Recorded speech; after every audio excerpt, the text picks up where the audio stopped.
Let's talk a little Saints. We have talked about the Saints job being open for some time now, and I understand that you've got a general manager who hasn't done a phenomenal job in the draft or with the salary cap. You've got a terrible cap situation, and you don't have quarterback squared away.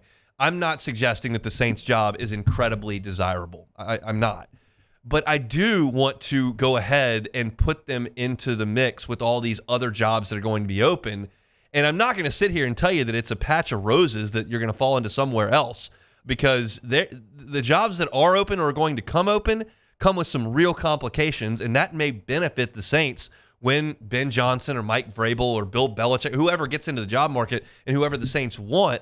I don't know that you're way down the totem pole when I start looking at other jobs. So who's open right now? We know the Jets are open. They fired Robert Saleh. Did anyone just read that story that just came out in The Athletic? Woody Johnson's got kids running around talking about Madden ratings. There's complete dysfunction from top to bottom. They have not made the playoffs in 14 years. Aaron Rodgers looks completely washed. It's a dysfunctional organization and a team that is bad. And you've got a lot of people in league circles that are pointing to that job and are giving quotes anonymously to The Athletic saying that it's a complete disaster in New York. Are you certain that's a more desirable job than New Orleans? To deal with that owner, that quarterback, in that market? I'm not certain of that. The Bears are potentially going to come open. I tell you all the time, I get a lot of Bears news in my feed because I follow the Cubs. I don't think Matt Eberflus is going to make it. They've already fired their offensive coordinator, Shane Waldron. Oh, they fired Matt Eberflus. I'm sorry, they fired him. That job is open. But the point I'm making here is that organization is in a cycle they can't get out of with general managers, head coaches, and quarterbacks. It goes back to Mark Trestman and Mitch Trubisky, and they constantly draft a quarterback, then fire a coach, then fire the general manager, and then let go of the quarterback, and then get a new coach, and they're continuously turning that over, from Trestman over to the disaster that was Eberflus, and then you've got Trubisky and Fields, and now Caleb Williams, and he's struggling in the offensive court. And the ownership group there can't figure out who's in charge.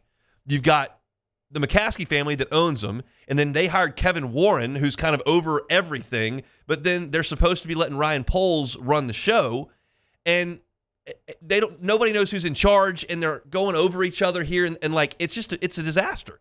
They're trying to figure out if they're getting a new stadium or not. That is a grossly incompetent organization that hasn't gotten it together in decades. I'm not suggesting that's a great landing spot either. If you feel like the Cowboys are going to come open and they've got a franchise quarterback, you really want to go in there and work for Jerry Jones? Are you sure you want to do that? And have him calling all the shots and being right over your shoulder and meeting with the media after every game and going on local radio? Are you sure that's the job you want to take? You sure you want to go to Cleveland and deal with the worst contract in the history of professional sports? You'll either have Deshaun Watson on the roster when he's incompetent and massively paid, or they cut him and have a dead money number that's astronomical. Is that a great spot to be, especially in an organization that's notoriously cheap and hasn't been good ever? Is that an awesome place for you to go coach? Do we know that you want to go play for the Raiders with that ownership? You want to go coach that team in that market? I'm not sure that's a fantastic spot to be. They don't have quarterback figured out. Their cap space may be in a better spot than New Orleans. Are you certain you want to go coach the Giants?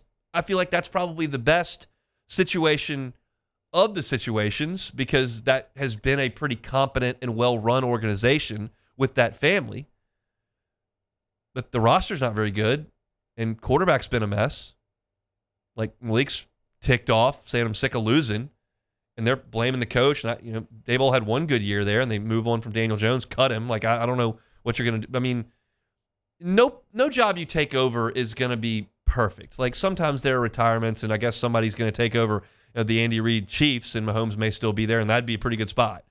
But we spend some time suggesting that the Saints job is such a disaster to take, and I start to look around the league, and I'm like, I don't know that Chicago's a lot more desirable. Caleb Williams is a big talent, but how's he playing right now? There are only 32 of these gigs, so people will take all these jobs, and someone will take the Saints job. And I don't know that Ben Johnson's dying to come to New Orleans. I don't know that Mike Vrabel's dying to come to New Orleans with a team that's that far over the cap, that's got a quarterback who's on the back end of his career and an aging defense. Like I get the issues with the Saints' job, but I can point to all of these and go, you sure? Like, look, we know the Ravens and the Steelers don't come available all that often. San Francisco's got their guy. And so there are great organizations that don't necessarily turn over coaches all that often. And the Saints had been really stable for a long time and now are not. But I think that they can put their hat in the ring and be competitive. You're going to have make a heck of a sales pitch. But there are probably, Adam Schefter said there are probably going to be 7 or 8 jobs come open. And that's Saints, Jets, Bears, that's 3. And then if you figure Giants, you figure Browns, and potentially Cowboys, that gets you to 6. And I don't know what the Raiders are going to do or what the Giants are going to do. I'm not sure about that. But Schefter's reporting it. So the Saints are going to be in the mix with a lot of teams. They need to strike as quickly as they can, and I'm not sure they're at the worst seat at the table. You could make the case, but I'm not prepared to do that because I'm looking at warts all over these guys in the NFL. So it'll be very, very interesting. You always have to compare yourself to who you're in the market with, because that is a big, big deal when you start hunting down coaches in any sport, but certainly in the National Football League. So I don't think the Saints are are significantly worse than the other teams that we're rattling off on that list.